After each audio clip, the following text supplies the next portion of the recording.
Alright guys, welcome to Friday Night Magic at Four Horsemen Comics and Gaming. I am Ryan O'Loughlin. And I am Kurt and I. Down in the feature match area on the left we have James Nutter, who is on Blue-Green Infect versus Tim Scroggs, who's on Elves. And we picked Tim's match round one for a reason tonight, Mr. Nye. Could you tell me why? Yeah, so young Scroggs contacted me earlier in the week. Well, I guess he put an open message out, and I was the first person to respond that he was looking for some Throne of the God Pharaoh action, which I found out after the fact. After I got it to him, I ended up seeing some articles talking about how it could be a possible improvement to the Elf deck, almost sort of like a fifth shaman of the pack, because they're always trying to tap out their creatures and they can just get a ton of damage in. So I am excited to see if he is able to get it out in a matchup and what kind of impact it will actually have, if it has any sort of improvement or if it just kind of flounders and does nothing.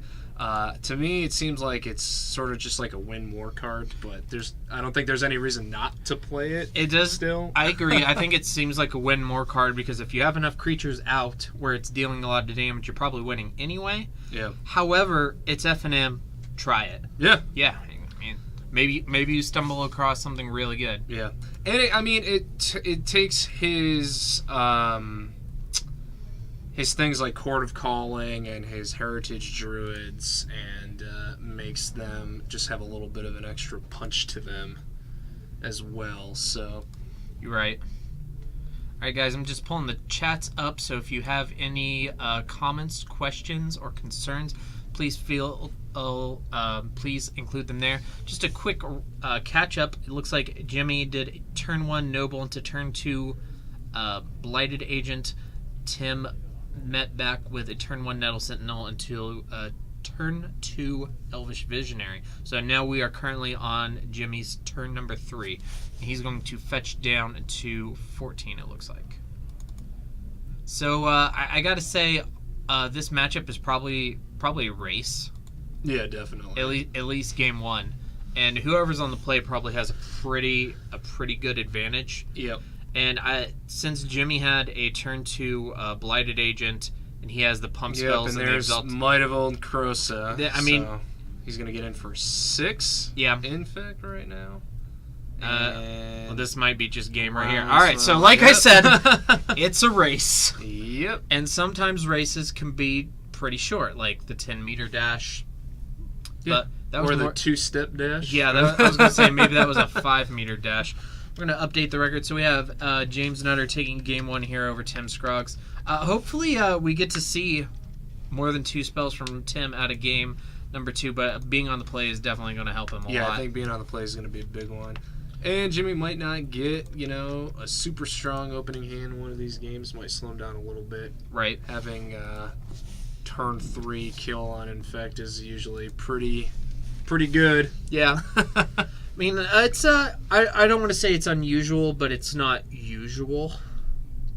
It's I guess it is usual against decks that don't have removal in the main board. Yeah. Yeah. And I haven't seen Blue-Green Infect personally since the Gitaxian Pro ban, so I don't know if did they just find 4 cards to put in there in place of it, like a Serum Visions, or do you know how?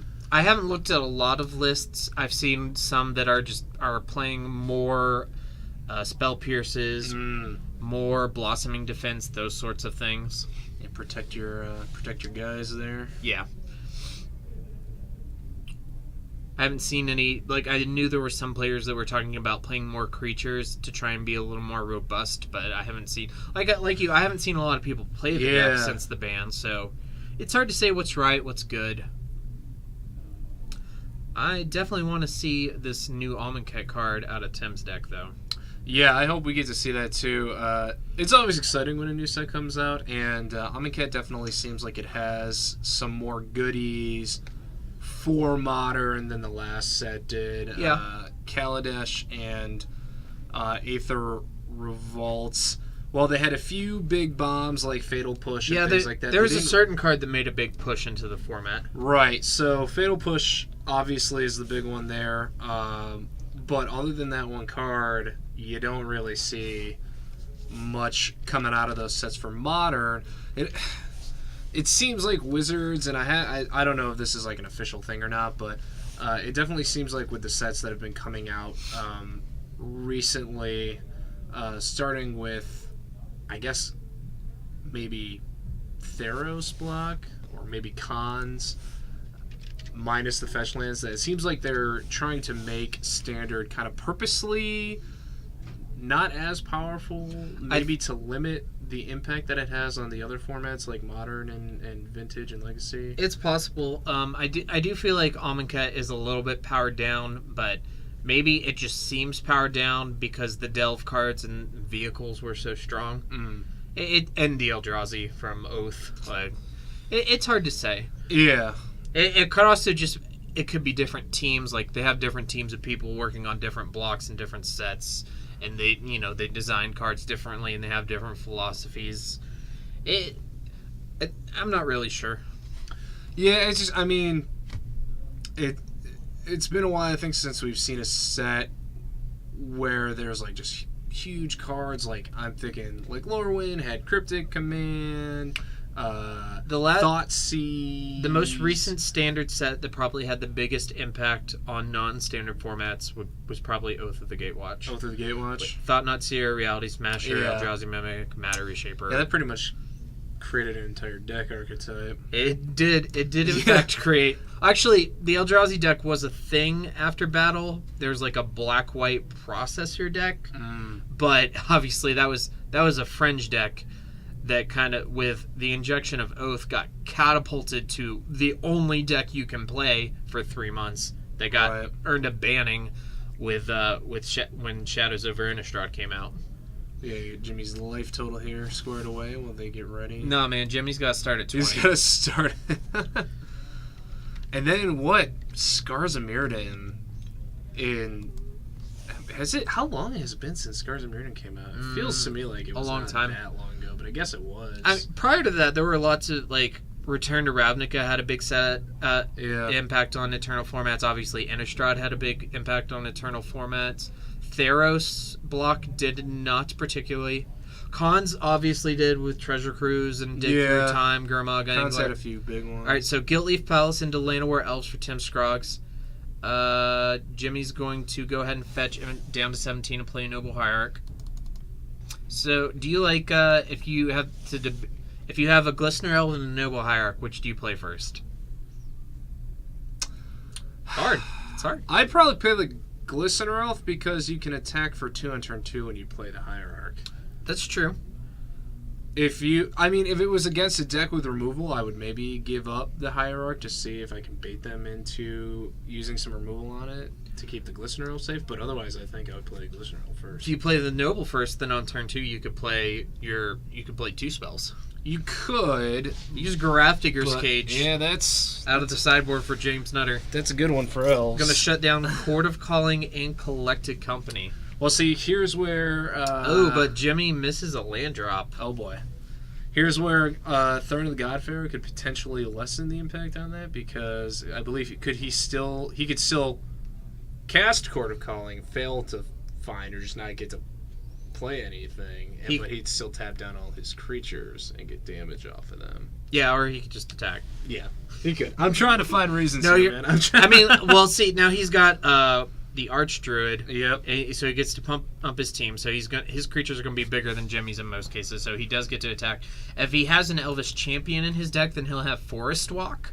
Yeah. Which means his creatures will be unblockable. I don't know if Tim plays those. I know sometimes these lists play a one of. He might have a one of. I've never seen him cast one all the times we've played, but he changes his deck around. Yeah. Every once in a while, so... Attack with a team. Jimmy's down to 14. Did he draw a land? Did you see? It looks like he didn't. Yeah, it doesn't look like he's got one. Putting rank... Rancor on the Noble. Oh, you're in a bad... He's in a bad spot. That's a huge display of weakness right there. Yeah, so it's going to be a 3/2 with Trample. And he gets the +1/+1 from the Exalted. That's with the 3/2 with the Exalted. So Tim's going to take the damage as you do and go down to 17.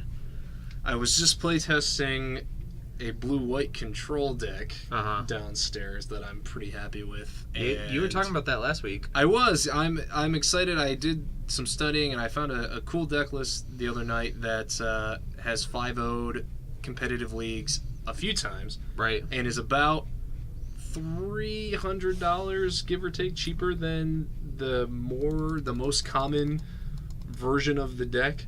So I was pretty excited about that. I was testing it out against Curtis on his Death Shadow deck, and he kept a no-land hand on the merits of having Mishra's, Baubles, and Street Wraiths to try to scry for one, and it did not work out for him. Greedy. It is greedy, yeah. Okay, so Tim has attacked with a massive board. Fatal push, and he's scoops it up. Yeah, he takes Jimmy down to 5. Jimmy, I think he may have whiffed again. He attacks with a noble who gets pushed, and we're on to game 3, just like that. 12 minutes into the match, we might get 2 different matches in here. Yeah, I would not mind having a couple different matches for sure.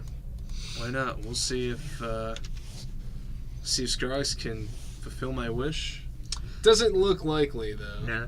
No Amonkhet cards yet. Round 1 last week, we saw 2 Amonkhet cards, one from each of the different decks. Yeah, we saw the Harsh Mentor in Burn. Yep. That was pretty sweet, but less impactful than I was hoping it would be. It was fine. Since he was playing against Kiki Court, it was good to have it out. It was good in that matchup for sure. Because then he can't combo with it and play. Right. And then Mr. Diamato was playing the new card that combos with Kiki Jiki. I can never seem to remember the name of the card. He's a runner. He likes to run. Yeah, the Celebrant, right? Combat Celebrant? Combat Celebrant. Yes. You can exert him in order to untap and get a second. Untap all your creatures and get a second yeah. combat step, right. And then you make Kiki-Jiki to make a copy of him, and then you exert that one. Yeah, and you just attack over and over again to infinity. That seems pretty sweet. Yeah, it is, especially if you get, if you have, something else that gets to attack, even if that guy continuously gets blocked, it'll eventually do enough damage to that creature that it'll die, and then it starts to get attacking. Right. Or if you just have another creature that gets unblocked every time. It's pretty cool. Yeah. I think I'm going to try it in Kiki Court at some point, and maybe... Because currently my list right now have a blue splash for Deceiver... For one of Deceiver Exarch. Yeah. Probably try it like that, and then just play 3 colors. I don't actually have the deck built at the moment, but... It's something. It doesn't seem like a bad change up. Nope. I like to experiment around. I just don't get to play Modern enough to try all the ideas I have. Yeah, I keep up on. I have my eye on the meta, so to speak. I check almost daily to see, what decks have been playing on Magic Online, who's doing what. I'm specifically keeping my eye out right now to see what Amonkhet cards find their way into decks to see if there's any merit to them. And I like it right now because I do see a lot of experimentation going on. I doubt a ton of it will end up sticking in the long run, but I think due to Modern's pretty healthy, and Standard and Legacy just had recent bannings, so all 3 formats seem to be in a well-receiving mood for new cards. Yeah, and I mean, I was bummed about the Felidar ban because I was about to play Felidar in the team event 3 days later and had to scramble to put a new deck together. But you and 4 other people. Yeah. But I do agree that Felidar needed to be banned. I don't like the way they did it. Right, yeah. But there are already a week later tons of different decks in Standard. There's a big wide variety right now, and they all seem pretty sweet. There's not one that's coming out as clearly better than any of the others. So I mean, that's exactly what they were trying to achieve. Which elf do you like here, Glistener Elf or Nettle Sentinel? Who wins this fight? Nettle Sentinel because it can kill Glistener. Because it's a 2/2. Yeah. Yeah. Well, I mean, Jimmy does have Pendlehaven. So he does. Glistener Elf is very streamlined. Yeah. I mean, he does one thing and he does it really well. Nettle Sentinel's got a lot of versatility. You're right. With his ability to untap over and over again. So it depends. It looks like Jimmy has a Blighted Agent that he could play, but he does have a Distortion Strike and a Groundswell. Yeah, Groundswell, I see. Yeah, so I guess maybe he's wondering if he should play the Blighted Agent now and then go for the pump spells on turn 2. Yeah, that looks like what he's going to do. So he's going to go to 17. Down to the 17, getting the old pool of mating, or as the kids call it, the breeding pool. So now that he's tapped on Semi-humor. Pendlehaven, I definitely like Nettle Sentinel. Yeah. More. Oh, yeah. I mean, in a vacuum, Nettle Sentinel's better. So on turn 3, Jimmy gets to pump the Blighted Agent with Pendlehaven and cast Distortion Strike, and if he has another land, he gets to cast Groundswell too. Yeah. So that sounds pretty good. Is that lethal? I don't believe so. Distortion Strike is just +2, right? Distortion Strike is +1/+0. Oh, okay, yeah, okay. And unblockable. But here's a whole bunch of elves. Yep. And he's gonna company. Yep. This seems good. A Heritage Druid. That might have been. It looked like 2 more companies. That might have been his only creature. Yeah, unfortunately. I saw 2 companies, a Court of Calling, and 3 lands. more mana. Yeah, I mean, he only needed 1, technically. Here's 3 more mana for Azure all on turn 2. Yep. Well, that seems pretty good. Okay, so Jimmy did draw a land. I mean, he'll be able to do a lot of poison, but I don't know if it's going to be lethal.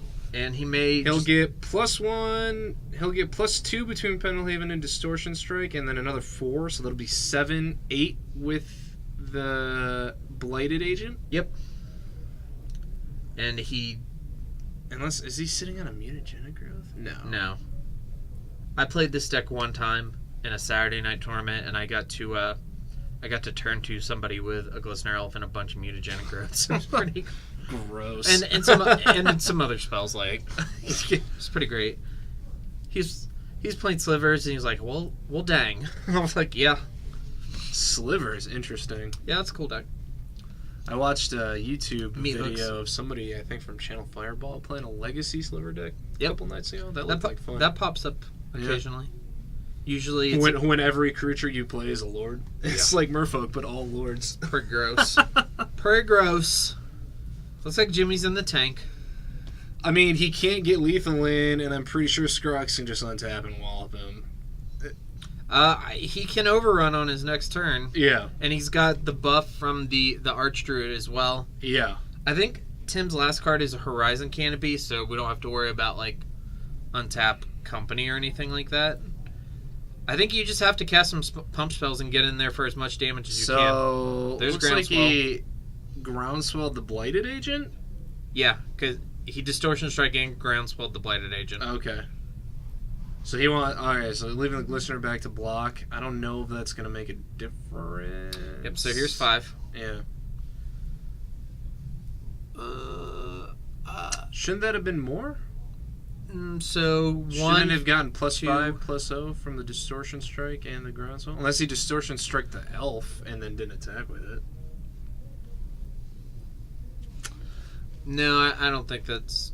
I might just be mixing up my numbers on Groundswell. Let me pull that up. I thought it was +4/+4 with Landfall. That's what I thought too, but I'm probably just.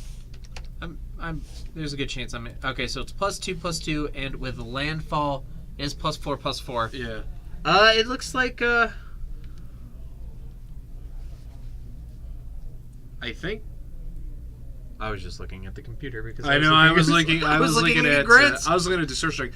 I think Scroggs got it. Yeah. I think he probably just untapped, overran, and got it. Well, that's embarrassing. Not many times has somebody scooped up their cards. I'm not sure who won, but yeah. we're going to say congratulations to Tim Scroggs. We're only about 20 minutes into the round, guys, so we're going to go and try grab another match for you. I remember one other time. that somebody scooped and I remember one other time too, but we're not going to talk about that right now. We'll be right back.